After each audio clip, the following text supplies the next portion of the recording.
Yup. Yup, this is what your boy used to look like. Used to be a big old fatty with a big old gutty. Look at that.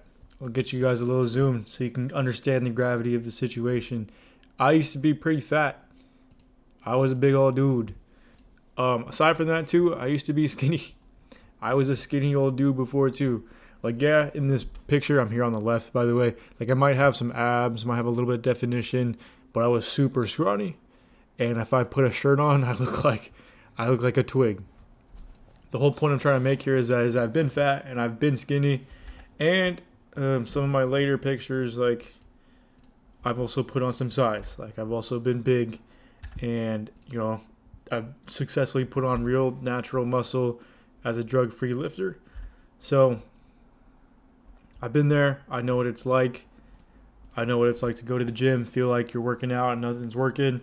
I know what it feels like to be called skinny by your peers, by your family members. I know what it's like to go to the gym and be made fun of for going to the gym too. Like, there's people out there who are going to doubt you and who are just going to try to put you down. And they're going to put you down because they're not happy with themselves. They're not happy with their life. Their life sucks. So their best bet, their best thing, the thing that can make them happy is to go and make fun of other people's lives. Well, I'll tell you what, those people suck. There's no reason for you to listen to them. You need to just completely ignore them and switch your mindset into, hey, I might be a young, skinny, natural guy trying to put on drug-free muscle, but I'm going to go to the gym. I'm going to eat right. I'm going to train hard, and I'm going to learn how to build the physique and body that I actually want so I can walk around with confidence. I can go to the pool, take my shirt off, and not be afraid of being the skinniest guy there. So, I don't know. That's just a little bit of a rant about how I feel. The video we're talking about today is why you're not recovering enough, the hidden key to natural growth. I'm going to try teach you guys a few things that can help out. The plan for the video is to go over some recovery myths and mistakes that common people make. I'll show you some paths and some tips to accelerate your growth and speed up your recovery instead. And bada bing, bada boom, that's about it. So if that kind of thing sounds cool to you, you're interested in this information, you want to see more videos and more information just like this, I have a private school community. You can check that out in the link in the description below. So let's go ahead, knock out a few things here. I'll try to keep this video short. Number one, the recovery blocker, why you're not growing. A lot of people underestimate the role of sleep in their lives, in their training, in their recovery. Like I said, I'm trying to keep this video quick, so it's not going to be super detailed. I'm just going to give you the bulk, overarching main ideas.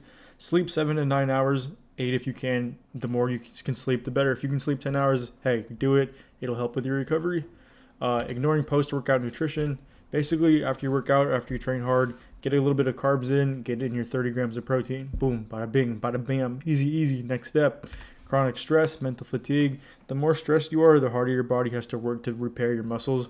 So the best you can, try to live a stress-free life as much as you can. Hang out with your wife, hang out with your girlfriend, watch a movie, meditate, do yoga, play sports. I don't know. Do whatever you do that helps you keep the stress down in your life, and that will help with your gains. Overtraining without realizing it. As a young, natural, skinny, drug-free lifter trying to put on drug-free muscle, sometimes it's the case that you work out way too hard and you can't recover in time for your next workout. The issue is that the industry standard is to tell you to work out super hard all the time. And that's because a lot of the people in the fitness community, especially a lot of the gurus that you can find online, they're all on gear, they're all on steroids, and those guys can recover significantly faster than you can as a young, natural, skinny guy trying to put on drug-free muscle. So my advice to you is to figure out the optimal training routine and training frequency to get the most bang for your buck out of your training and out of training your muscles.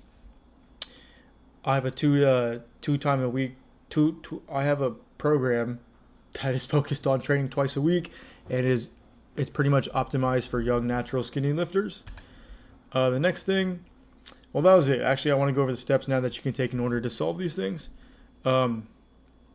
Figure out how hard you can push your body to the point that you are training hard and you're getting results, but you're not going into every session absolutely obliterated. You should train hard enough to the point that you are challenging your muscles, but you're coming into your next workout still able to work out. Like, you're not squatting on Monday and then coming in next one day and you feel like you still can't walk. Like, the whole week went by. You should be recovered by then. So train hard enough that you're challenging yourself, but not hard enough to the point that you can't work out on your next workout. The other thing, we went over sleep. Make sure you sleep at least 7 hours, 8 and 9 if you can, more than that if you can. Make sure you eat enough calories in order to repair the muscles that you broke down. So we're talking about maintenance calories. Figure out your maintenance calories and be in a caloric surplus every single day, as well as get in the proper amount of protein each day too. Next thing, unlocking true recovery. We went over prioritizing quality sleep. Well, not really. We went over how much to sleep. Let's go over quality sleep real quick. So my tips is make the room as dark as possible, make your room as cold as possible, and that will help you stay asleep throughout the entire night. Try to get rid of as many distractions in the bedroom as possible. So one thing I focus on is my wife and I, we try to not watch TV in there. The TV in there is not even plugged in. We don't even use it because if the TV's in your room, you're more likely to increase the chances of watching TV before bed, which in turn is going to affect your circadian rhythm, which will basically make it harder for you to fall asleep and make it harder for you to get good sleep throughout the night. We try to darken it as much as possible, so we get blackout curtains. It's kind of intense, but we take duct tape and we cover all the LED lights in the room. So like the lights on the fan, they're blacked out. The light on the TV, when it used to be plugged in, has a piece of tape over it that covers that little LED.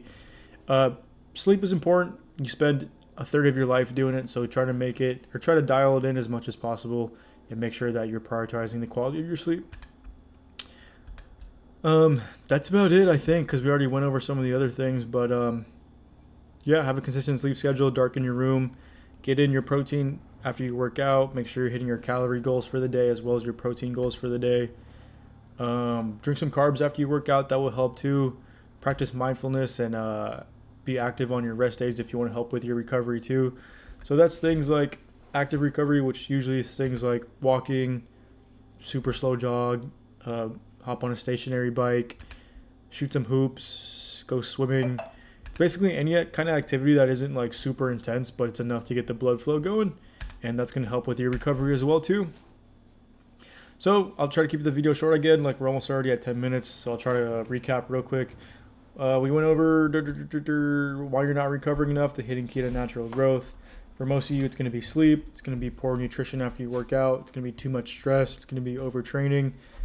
And we went over how to fix those things. So it's having a better sleep schedule, darkening your room, making sure you're getting in protein after you work out, practicing mindfulness, and just being slightly active on your recovery days that you can get some blood pumped into the muscles and you can recover a little bit faster. So if you're looking for more, if you want more access and more research and more information on this type of thing, I offer a complete A to Z program that covers every essential thing that you could need if you are a young, natural, skinny, drug-free lifter trying to build drug-free muscle. Again, I'll say it, if you are a young guy, you're skinny, you're trying to build muscle, and you're trying to do it drug-free, completely natural, this program is literally designed for you. At the very least, what you should do is check it out. I'll put a link in the description below where you can check that out. But yeah, I guess have a good day. Video's over. My dog's trying to dig a hole to China, so I got to get on that. But peace out. Thanks for tuning in to this video. I will see you guys in the next one. Peace out.